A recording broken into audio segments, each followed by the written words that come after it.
Ako si Princess Castro at narito ang mga napapanahong balita. Matapos ang higit na 3 linggo mula nang sumiklab ang tensyon sa pagitan ng grupong Hamas at Israel, binuksan na ang Rafah border crossing ng Gaza at Egypt. Ito ay upang mabigyang daan ang mga taong lubhang nasugatan at kailangan ng medikal na atensyon. Ayon sa ulat, sa pagbubukas ng nasabing border, ay pinauna muna ang mga ambulansya kasunod ang daang-daang individual, kabilang na ang mga dayuhan at mga kabataan. Sa kasalukuyan, tinatayang 9,000 na ang naitalang nasawi sa patuloy na gera ng Israel at Hamas.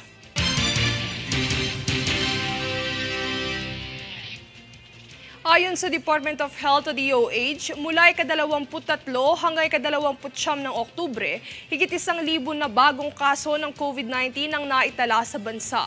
Ang average na bilang ng mga bagong kaso kada araw ngayong linggo ay nasa 155, mas mababa ng 5% kung ikukumpara sa mga kaso noong ika-16 hanggang ika-22 ng Oktubre.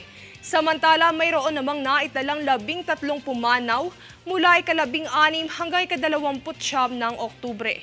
Mula noong Enero taong 2020, nasa mahigit 4 na milyon na ng COVID-19 cases ang naitala at higit 66,000 pumanaw ang naiulat sa buong bansa. Pinalalahanan ng DOH ang publiko na huwag maging kampante sa banta ng COVID-19, pagkusay pagpatuloy ang tamang pagsunod sa minimum public health standards sa ilalim ng Alert Level 1.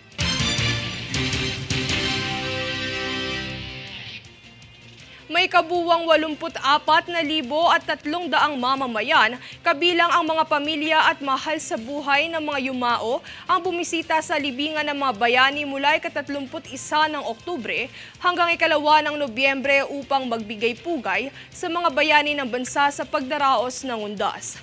Ayon sa Armed Forces of the Philippines, kinikilala ng ahensya ang kahalagahan ng pagpapanatili ng alaala ng mga taong nagbuwis ng kanilang buhay para sa ikabubuti ng bansa. Samantala, habang patuloy na ginugunita ang kanilang mga nagawa, muling pinagtitibay ng organisasyong militar ang pangako nitong itaguyod ang demokrasya, soberanya at kalayaan na ipinaglaban ng ating mga bayani.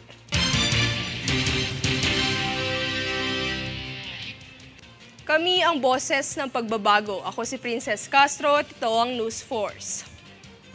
Sa ulo ng mga balita, kaso ng COVID-19 sa bansa mas bumaba ng 5% ayon sa DOH. BSKE poll workers walang overtime pay. PNP tiniyak ang kaligtasan ng mga biyaherong uuwi matapos ang undas. DILG Secretary Abalos ipinaalala ang 3 linggong palugit upang magluklok ng bagong barangay at SK officials. Rafah border crossing ng Gaza at Egypt binuksan na. BFAR naglunsad ng closed fishing season sa Palawan hanggang ika-31 ng Enero. Patas at pantay na balita, komprehensibong ulat para sa puso ng masa. Ito ang News Force.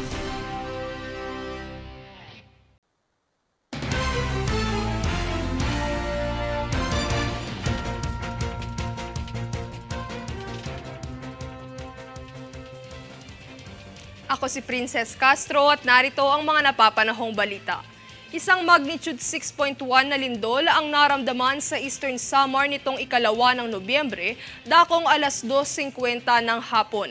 Ayon sa Philippine Institute of Volcanology and Seismology of PHIVOLCS, tinataya na nasa 73 kilometro ang epicenter nito na natagpuan sa hilagang silangan ng bayan ng Hernani at may lalim na 48 kilometro.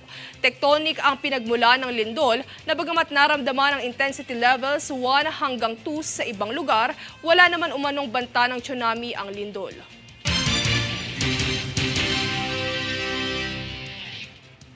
Nagsagawa ng assessment ang Department of Social Welfare and Development kamakailan upang matukoy kung ilang benepisyaryo ng 4Ps ang maaari nang matanggal sa programa. Francis Riodique para sa balita. Ayon sa datos ng Department of Social Welfare and Development, mahigit 700,000 benepisyaryo ng Pantawid Pamilyang Pilipino Program o 4Ps ang mananatili sa nasabing programa. Ito ay matapos ipahayag ni DSWD Undersecretary Eduardo Punay na nagsagawa ang ahensya ng assessment para sa mga kasalukuyang benepisyaryo ng 4Ps. Ang nasabing datos ng mga mananatili ay kabilang sa 1.1 milyong kabuuang inassess na household ng DSWD.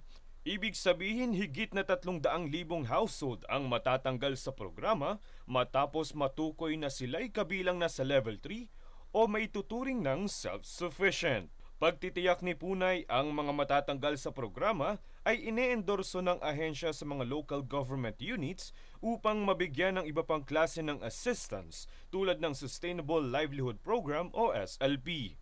Francis Riudique, nag-uulat para sa One Media Network.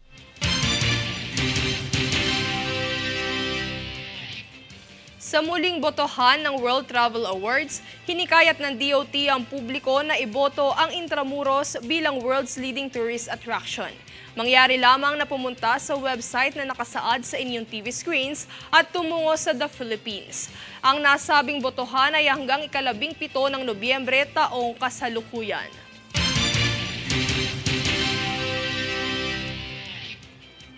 Kami ang boses ng pagbabago. Ako si Princess Castro at ito ang News Force. Sa ulo ng mga balita, kaso ng COVID-19 sa bansa mas bumaba ng 5% ayon sa DOH. BSKE poll workers walang overtime pay. PNP tiniyak ang kaligtasan ng mga biyaherong uuwi matapos ang undas. DILG Secretary Abalos ipinaalala ang 3 linggong palugit upang magluklok ng bagong barangay at SK officials. Rafah border crossing ng Gaza at Egypt binuksan na. BFAR naglunsad ng closed fishing season sa Palawan hanggang ika-31 ng Enero. Patas at pantay na balita, komprehensibong ulat para sa puso ng masa. Ito ang News Force.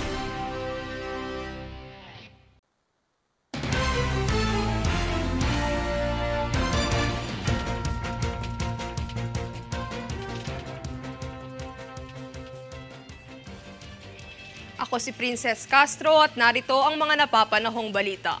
Inihayag ni COMELEC Chairman George Erwin Garcia na walang matatanggap na overtime pay ang mga gurong nagserbisyong poll workers sa nagdaang BSKE. Ipinaliwanag ng COMELEC na pinaghihigpitan ng ahensya sa pagbibigay ng dagdag na sahod sa mga guro na nagsagawa ng poll duty ng lampas sa 24 oras. Ito ay alinsunod sa Commission on Audit at Department of Budget and Management Circular na nagsasabing tanging mga empleyado lamang ng ahensya ang may karapatang makatanggap ng overtime pay kung saan hindi naman aniya ang empleyado ng COMELEC ang mga guro.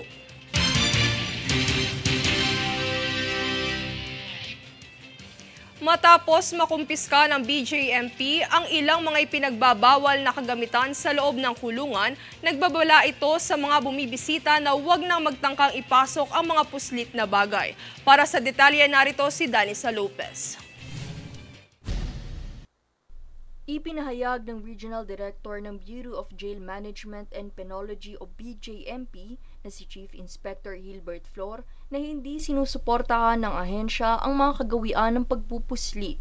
Sa mahigpit na pagbabawal sa pagpasok ng mga armas at iligal na droga, binalaan nito ang mga persons deprived of liberty o PDLs at mga bumibisita na huwag nang magtangkang ipuslit pa ang mga nasabing kagamitan. Ito ay matapos maisagawa ang Greyhound operations sa pasilidad kasama ang mga tauhan sa Philippine Drug Enforcement Agency o PDEA, Philippine National Police o PNP at Bureau of Fire Protection o BFP, kung saan nagresulta ito sa pagkukumpiska ng 137 cellphones. Nakumpiska rin ng 100 SIM cards, 2 memory cards at mahigit 300 pakete ng sigarilyo. Agara naman itong sinira sa BJMP 4A Regional Office ng Calambas City, Laguna. Ipinatupad din ang mahigpit na panuntunan sa mga bisitang dumadalaw para masiguro na walang pagpupuslit ng mga ipinagbabawal na kagamitan sa pasilidad.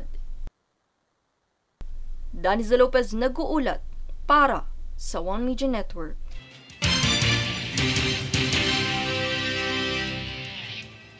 Tampok sa kauna-unahang Manila International Film Festival o MIFF ang 3 pelikulang Pilipino na ibinida kahapon sa Los Angeles, California. Ang pre-launch press conference na ito ay dinaluhan ni MMDA Chairman at MMFF Chairman Attorney Don Artes, mga artista at direktor ng mga pelikula na lubos na nagpapasalamat sa oportunidad na ito. Ayon kay Artes, layon nilang maging bahagi ang MIFF sa tradisyon ng Pasko ng mga Pilipino naninirahan sa ibang bansa at ito rin ang magsisilbing unang hakbang tungo sa pagkilala sa mga pelikula at talento ng Pilipinas. Dahil dito, umaasa rin siyang ang MIFF ang magiging tulay sa pagkamit ng bansa ng film nomination para sa Academy Awards o Oscars na itinatanghal taon-taon bilang pagkilala sa kahusayan sa cinematic achievements sa United States at sa buong mundo. Samantala, ang 3 pelikulang nakatakdang ipalabas ay ang About Us But Not About Us ni Romnick Sarmenta at Elijah Canlas, Here Comes the Groom ni En Chong Dee, Miles Ocampo at Kalad Karen, at Love You Long Time ni Carlo Aquino at Acel Serrano.